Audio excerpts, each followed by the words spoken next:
Okay, Jim Feist, Andy Iskoe in Las Vegas with lots of great betting information. Andy, welcome to the show. How was your week? What's going on over there? I didn't realize that what happened? Something must have happened with my camera here because I see my Well, cake eating I picture. think you put up. I talked to you a second ago. You were there. Yeah, There you I are. don't. You know what? I must have stepped on like a cable or something that loosened it up a little bit. Where were you eating? Where was that? That was actually an annual dinner that I used to have. Larry Grossman Oh yeah. from You Can Bet on It. So this goes back at least 20 years because he used to Oh have an no. annual dinner after the Super Bowl with a lot of the people who were frequent guests on his show, like Mike Lee back then, the late Mike Lee, and people Oh like that. yeah. Lem, I think, was on. And he used to have a dinner at, and he used to invite a couple of listeners. And we would go have dinner over at the Stardust at William B's. Oh right. So one day I decided, you know what? I think I'm gonna have, I'm gonna eat this cake quickly. So we're gonna have it the one forkful in each hand. All right, that's funny. That's very funny. We have some stuff to talk Funny, about. funny, funny, and fattening. I'm sure it was. What would you like to start off with? Contest? You want to talk? We got some survivors got knocked out this week, and we had some Yeah, grandissimo people. That's 100,000 a ticket. Got I knocked out. think I want to say it may have been the Falcons and the Packers in the Grandissimo, I Well, believe. I'm sure the Packers were a big loser. Yeah. Yeah, I know that a lot of people like them. I was not surprised that Cleveland covered. In fact, I remember. I don't remember if it was with Mark and you on the ATS podcast, but I know I've said it a couple of places that I really did like Cleveland in the spot. But the way I figured I would play Cleveland would be through the total, meaning the game would stay under, because And both it of did. these teams have been playing It did. great defenses, and it's very rare. I mean, you always have to sweat out an over until it gets there. It's very rare that you don't have to sweat out an under, because usually unders are always in danger of going over, but not in that game.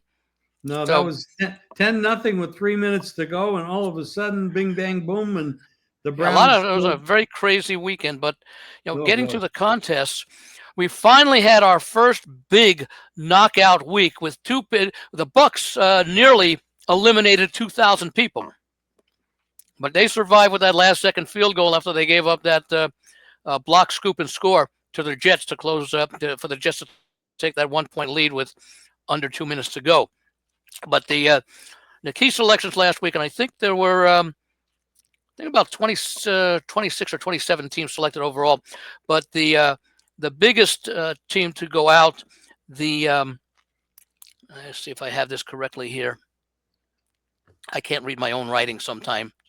But we did have 1,817 get eliminated with the Packers, and we had another 1,179 eliminated by the Falcons. The number one pick was the Seahawks, who I'll talk about a no sweat survivor. That was it. 6,655 were on the Seattle Seahawks as the number one pick.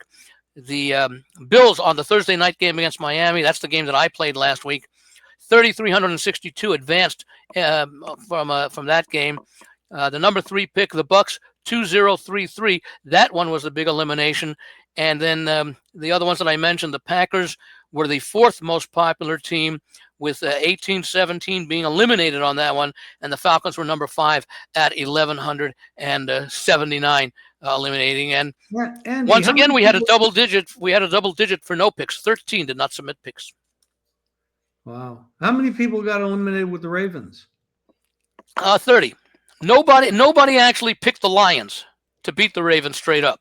Really? In the survivor anyway. And I think people are saving the Lions perhaps for Thanksgiving when they have that rematch with Green Bay. If you remember, the Lions went up on opening day and went into Green Bay. And, it was the first game for the new coordinators for Detroit. It was the first game without Ben Johnson for Detroit. So maybe there was a little, acclimation project. And Green Bay won that game pretty handily. I think as we've seen in the following weeks, and again, it has nothing to do with Green Bay's loss to to Cleveland the other day, just as much as the continued development and maturation of the Lions with their new coordinators and trying different things. That I think by the time we get to Thanksgiving, Green Bay will still be a solid team, but I think the Lions might be ahead of them in the standings at that point, and that would be a critical game as far as the division race goes. So maybe that's the thinking behind the Lions being saved. I was totally convinced that the Lions were the best team in football, and then the last few weeks they lost all those defensive players. And they just that was just too much to overcome. Cluster injuries are very dangerous. Yeah, especially on defense.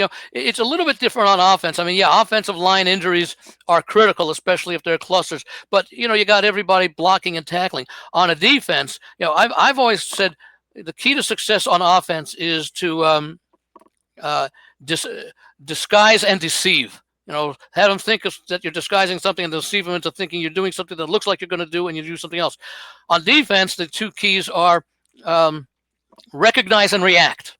And I think it's a lot more difficult because the defense has to first identify what's going on and then make the adjustments to stop what's going on. And I think it's a little bit harder when you have defensive injuries for those to be adequately replaced. Now, obviously, the counter to that is on the on the offense. You do need all the replacements to be correct in timing to avoid false starts. But you can overcome a false starter. You can't overcome being out of position on defense. That's very true. What else do we have that you really got on your hot button we'll talk about this week? Well, I was going to take a look at the start of the Circa Millions contest. That's the one with the $6 million dollar guarantee from the Circa, and it's actually an overlay because they needed 6,000 entries to fully fund the prize pool, the $6 million guarantee from entry fees. They came up a bit short. Came up 315 entries short, so that makes for a $315,000 overlay. What a lot of people have done for years and years, and I didn't get a chance to fully verify my numbers for the Westgate contest, which is not, which has been hit hard by Circa since Circa came in as far as the number of entries, and Circa is now the biggest contest in town, Survivor and the Circa Millions, which is fashioned after the Westgate, where you pick 5 a week. And people for years and years, and you probably remember the old days before the internet and computer technology really taking over. If you wanted to see who everyone was playing or what the top selections were in the contest, you had to go over on Friday nights when they posted things on that little chalkboard thing that they had there with the markers as you entered into the sportsbook entrance from the parking lot. Well, now, of course, everything's available online, but people still like to follow how the consensus picks do. They figure, let's find what the sharp people are doing, the ones putting up $1,000 or $1,500 and how the consensus is doing. Well, unfortunately, if you thought that you were going to follow the consensus this year to make enough money to enter the contest on your own next year, you may have to wait till either 2027 or just have a really fantastic rest of the season for the consensus, at least in the Circa, and I believe it's been ugly, hasn't it? Yeah. In week 1 in in Circa Millions, the consensus started off 0-5. That improved to 2-3 in week 1. So they were 2-8 after 2 weeks. And then after this past week, they went 1-4. So 3-12, that's 20%. And that's down over 10 net units at 11-10. I think it'll get better. But, I think part of the reason is reflected in all the short prices we are seeing on these point spreads. Usually in a typical week in past years, you'd see maybe 4 to 7 lines of close to double digits and certainly over a touchdown. I'm taking a look, and I don't have the sheet in front of me. I'm looking at the Circus lines from last week. You had 1, 2, 3, 4, 5, 6, 7, 8 games with a point spread of 3.5 or less. That's a little more than half. That's half the schedule. You had only 1 point spread. Let me see. Was anything that you had 1 at 7, you had 1 at 7.5, and you had 1 at 11.5. So we had a lot of point spreads, and I think when you have a lot of point spreads, it makes it a lot more difficult to isolate the games that you think there's really a misprice in the line. So basically, the odds makers, when they make these numbers, they're telling you that most of these games are a crapshoot. Yeah, pretty much. It's anytime one of the things I do it more for college football, even though they have fewer games, is I like to take a look at the results and the statistical differences in what I call competitive games, where the line either way is under 3. games where there is a better side, but not that much better, where the line is say from 3 to 6.5, and then the lines were 7 or more, where the underdog is given a very slim, not a very slim, but a slim chance of pulling the outright upsets. And when we start seeing so many more of these low lines, it becomes a lot. The games are basically going to be more competitive, and we've already seen how many competitive games there are this week. This season thus far. I forget the number that I have, but I know that the number of two-way teasers through the first few weeks is something like it's like about 60%. And what that indicates is the number of games that if you took the extra 6 points, either way, you would win. And that includes a number of games that are very close and end up actually doing something that you're not theoretically supposed to do, which is cross zero. Those teams are even covering. Wow. Like the Chargers last week, laying 2.5 or 3, teasing them over to +0.5. You're giving up to +2, +3.5 or +3.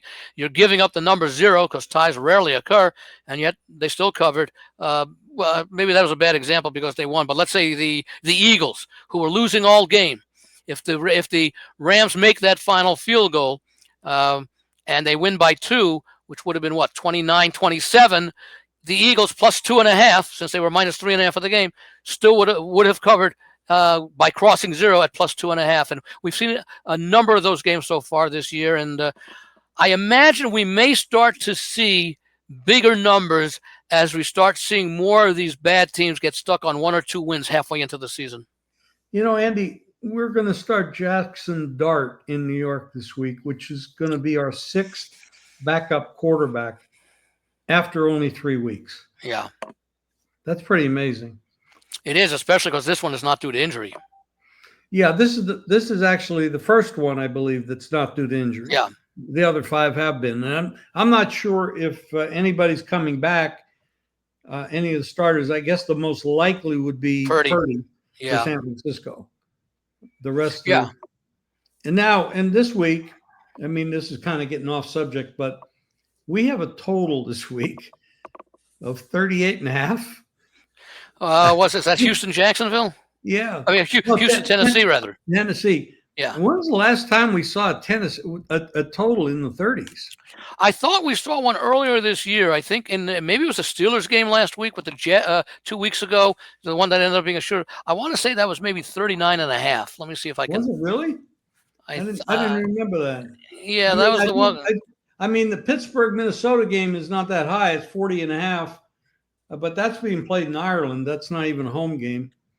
I'm going back to the first week of the season, and I'm showing that line opened at 39 and actually dropped to 38, and both of those teams practically covered that number by themselves. That was at 34-32 game. Right, that was the lowest total on the board, and they scored almost like 70 points. Yeah, exactly, or close to it. Yeah.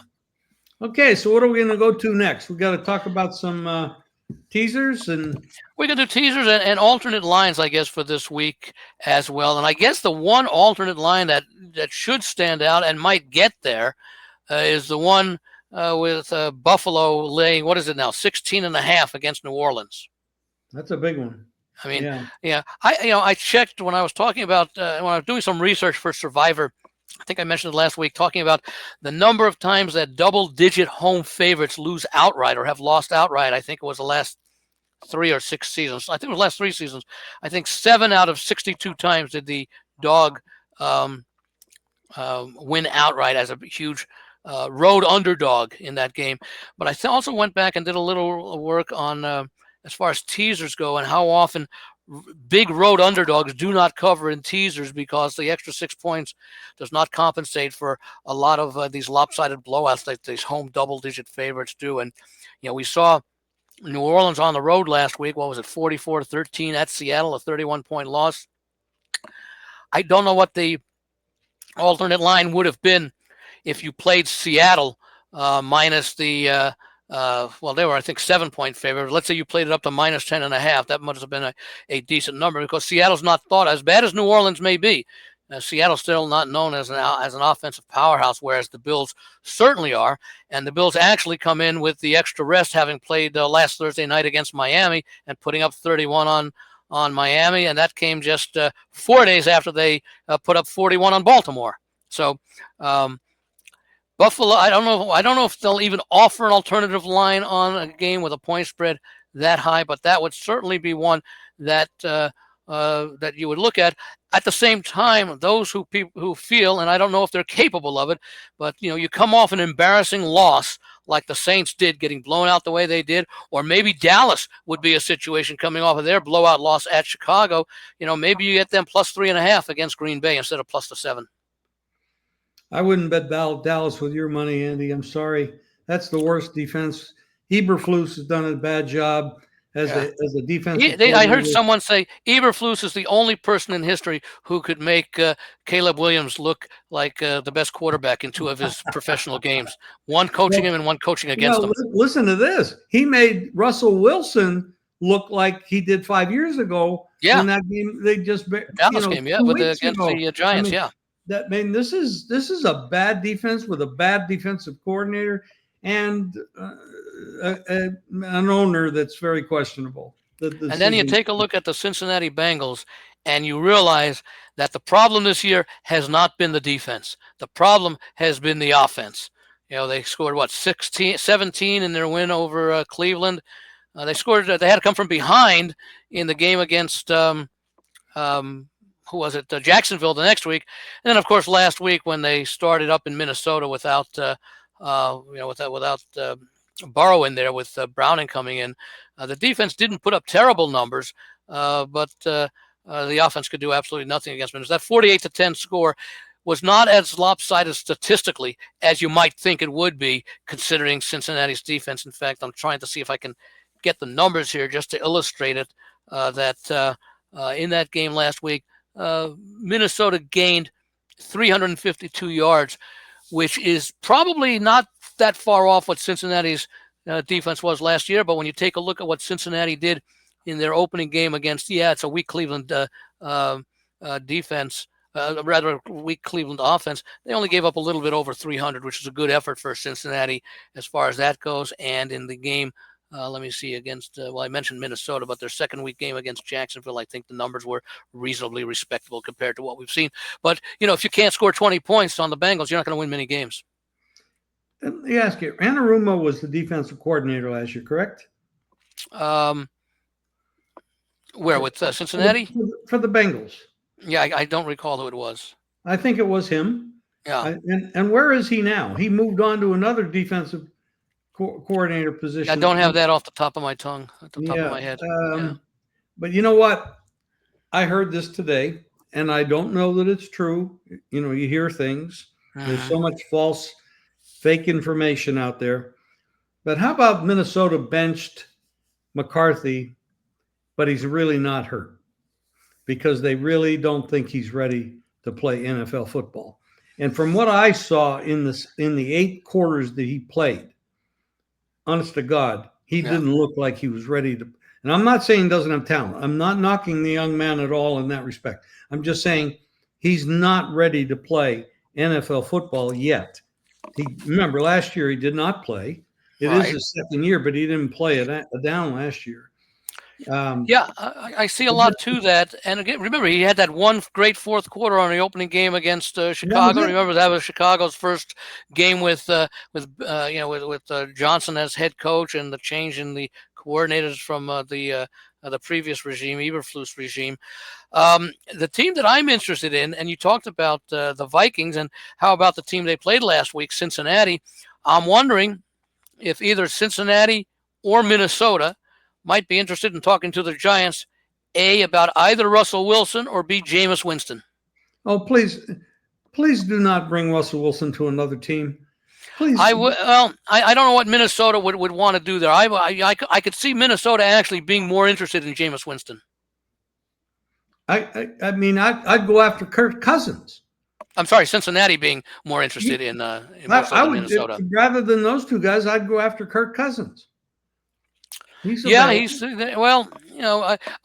wouldn't be surprised.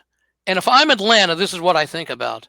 Yeah, we'll trade Kirk Cousins, but we'll do it at the trade deadline when his value will be the greatest for the teams who may suffer injuries between now and then. At the rate we're going, 6 backup quarterbacks have already started going into week 4. Yeah, it might be more than half the league looking. We're going to be at 32 backup quarterbacks very soon. Unbelievable. That's incredible. I think that was when losing McCarthy and going to Wentz, even though Wentz has been with 6 teams in 6 years, just by the fact he had all that experience and he knows what the hell he's doing to a point versus McCarthy, I think that was a massive upgrade. Now that and he's got a quarterback coach as a head coach. Yeah, exactly. He's not. I mean, he's not the guy that maybe he was years ago, but he's still over McCarthy, who just needs another year. He needs another year to sit and learn, and he probably is going to be very good because he really does look like he has the talent.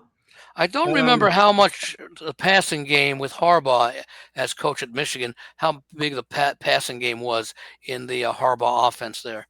And that might also be a limiting factor or a concerning factor as far as the potential ceiling for McCarthy. Well, he almost never had to play against anybody that was the higher caliber than his own team. Right, exactly. Because, I mean, at those kind of – you're going from always having a big advantage to now having a disadvantage, because you're playing against the best players in the world. Okay, any teasers that we should talk about? I think there's some real good teasers, actually.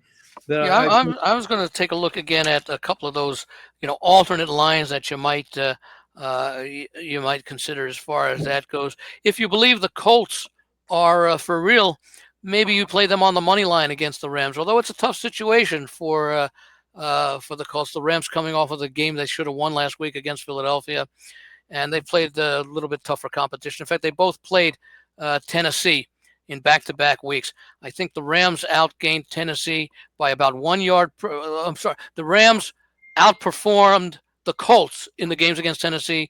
I think the Colts outgained the Titans by 83 yards, and the Rams outgained the Titans by like 187 yards.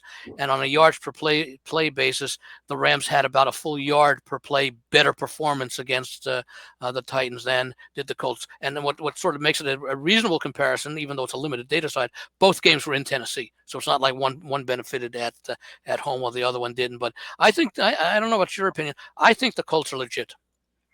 I think they're legit. I think that they played a third, according to the ratings that I see, out of the 32 teams, they've played the 30th easiest record so far in 3 games. That's even with the game against Denver.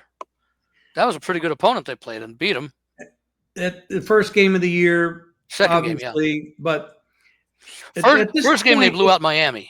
I like the Colts. I'm not thrilled with the West Coast trip off the blowout win against a team that's totally pissed, blew a game 26-7 over the best team in football from a year ago.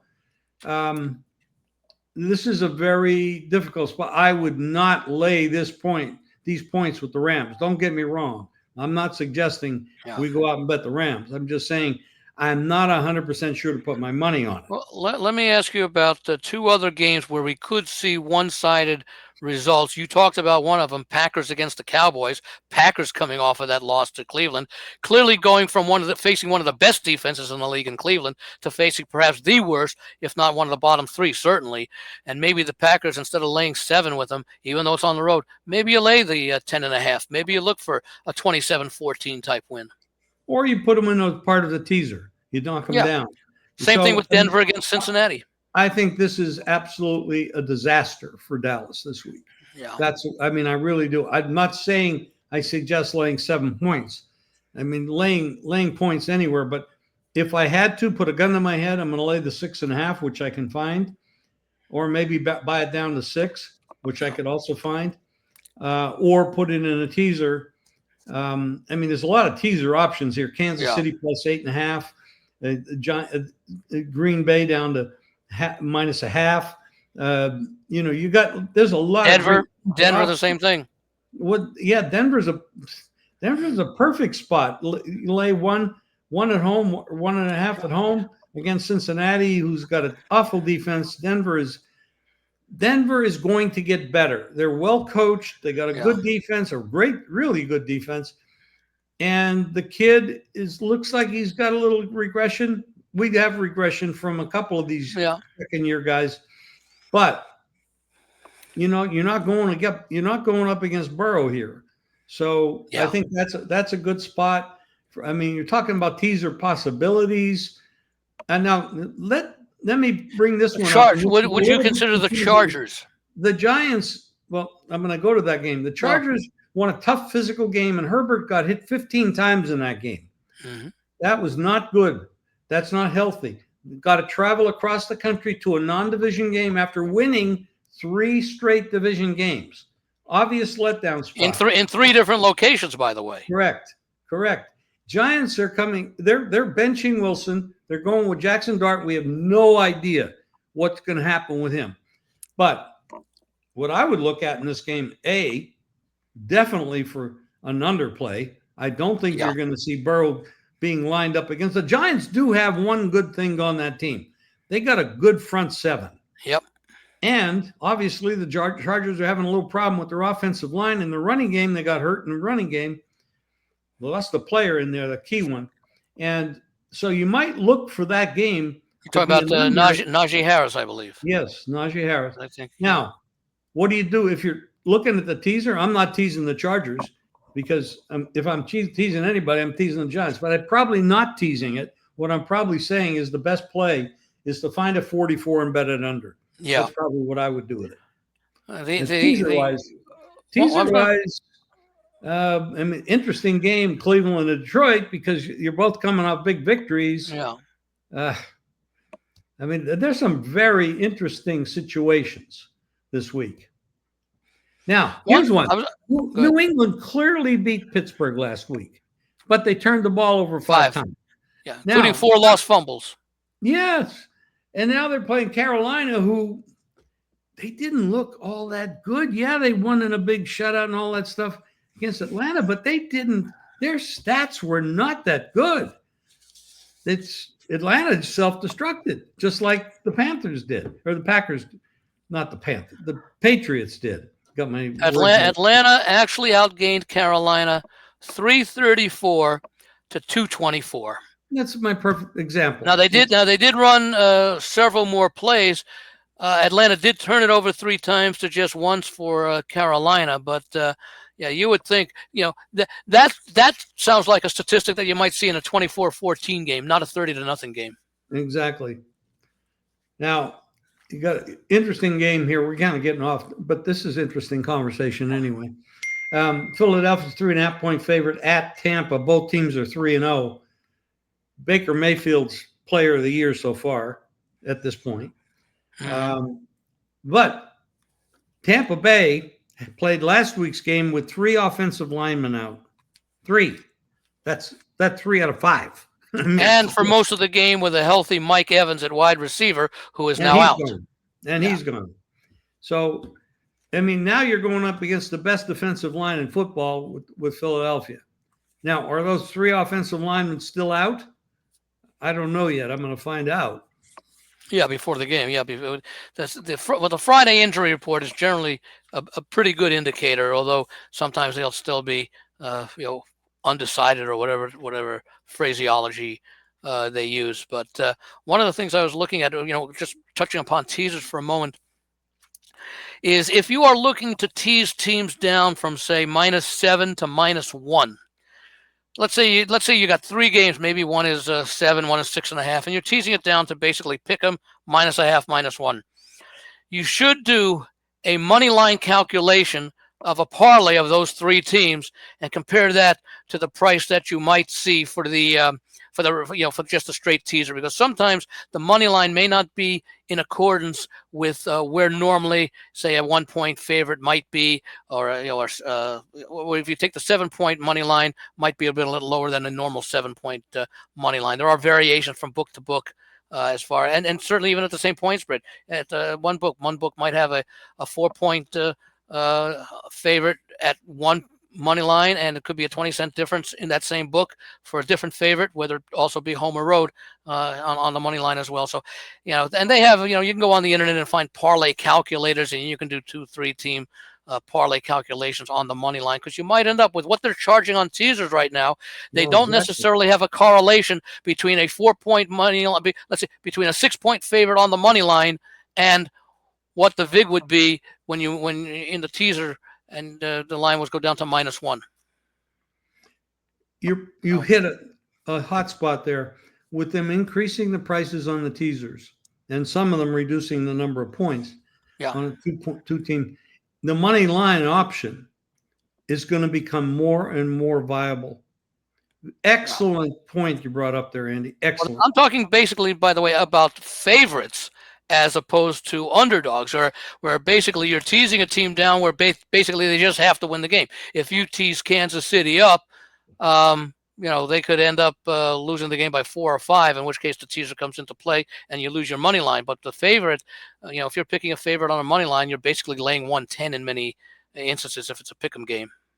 Or -1. Let me just ask your opinion on this. Everybody said that Baltimore is like one of the best teams. What the hell happens to them in these big games? What goes on with this team? Well, so far this year, we've seen Derrick Henry, the usual reliable Derrick Henry, fumble late in key situations, which is something that you can't handicap. But then again, you also keep in mind he's seen a lot of wear and tear over the years, playing all those games and getting all those rushing carries, and supposedly being stronger in the fourth quarter than he is in the first. But that catches up to you at some point. But even last year, for example, they had that bad beat on that toenail thing against Kansas City, where but for like half an inch on that end line, what was a loss turns into a win, and things like that. And you could say, well, that's again, once a situation where they couldn't. But you're right. When I take a look at the number of times that Baltimore has been unable to protect a late lead, and I don't know if it goes to the coaching, if it goes to the style of conservatism, perhaps when they've been aggressive all game, because they are an aggressive team. It's hard to say. Well, the other night, it wasn't really about protecting a late lead. It was more they couldn't stop Detroit. Yeah.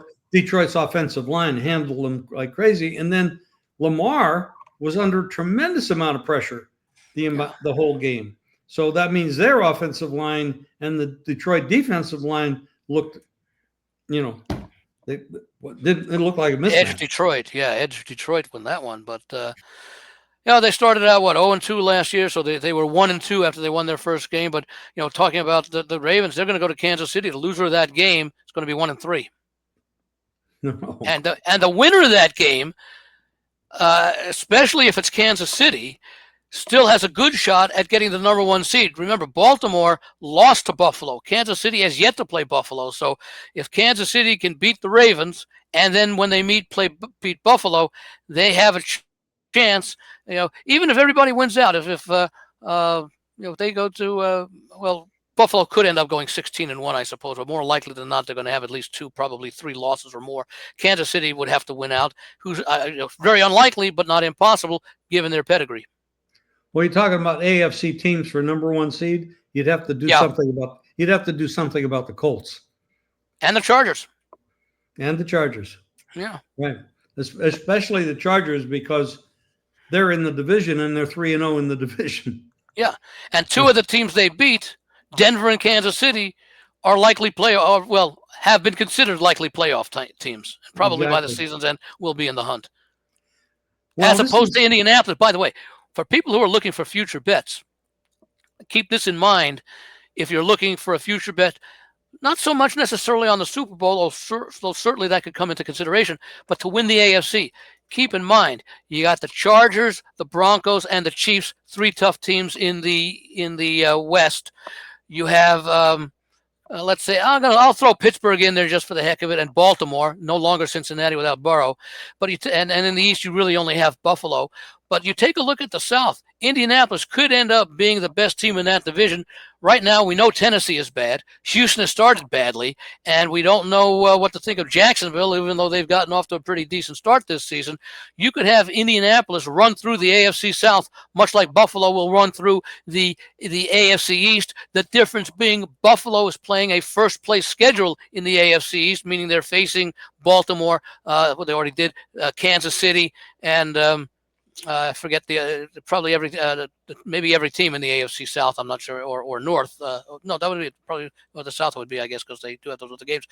But basically, Indianapolis, if they are as good as they are, and remember, this is Steichen's third year. He took over a team that was 4-12-1 in 2022. Got him to 9-8 in 2023, 8-9 in 2024. So he's building, showing some progress. And with Houston off to the bad start that they are, and Jacksonville still a team that nobody has confidence in as far as being able to show dramatic improvement from last year, Colts could have a path to that number one seed, meaning that if they advance in the playoffs, number one, they would only have to play in the divisional round and then host the championship, the AFC Championship. Well, we do have a long way to go, but when you talk about the Colts and their competition in that division, I will tell you this: Houston will not get any better than they are right now. Their offensive line is absolutely pathetic, and I don't know how they could fix it. I mean, they got to find some miracles on the street somewhere to fix that line. Well, they weren't able to do it in the offseason. That offensive line is absolutely pathetic. Well, they may actually have an edge this week when they go up against the offensive line of the Tennessee Titans and rookie quarterback Cam Ward. You want the good news or the bad news? The good news is that Cam Ward is improving his sacks total. The bad news is he's gone from 6 down to 5 down to 4. That's 15 sacks in his first 3 games as a pro. So, I think Stroud has been sacked 8 times, almost half that number. So maybe this is the game. I don't know that I could lay the 7 points, nor do I think I could have the courage to play Houston in the Survivor. But if there's a situation made for Houston, because Tennessee has all sorts of problems on both sides of the ball, but especially with protecting Cam Ward, this would be a week for Houston to do it and show that they're not as bad as the 0-3 team. You know, they did lose by 5 to the Rams in the opening game of the season. So, you know, they did show a little of something. And then, of course, they lost to Tampa Bay on the Monday night game when Tampa Bay had the game-winning drive in that 20-19 win. And then, of course, they did lose last week. They do play tough on one side of the ball for sure. Yeah, you know, they can do that. It's going to be an interesting week, another great week, and Andy, this is good. Thank you very much. Enjoy. Hope pick a lot of winners this week. We'll talk soon. Thank you. We will look forward to doing the show with Mark, I believe, on Thursday, and tomorrow, yes. Have a little bit more information available for people. So the people who are watching this show today, check out what's it called, the ATS podcast, Against the Spread podcast. That's tomorrow at 10 o'clock West Coast time. And I believe it'll be available live as well. You're correct. Thank you, Andy. Thanks, Jim.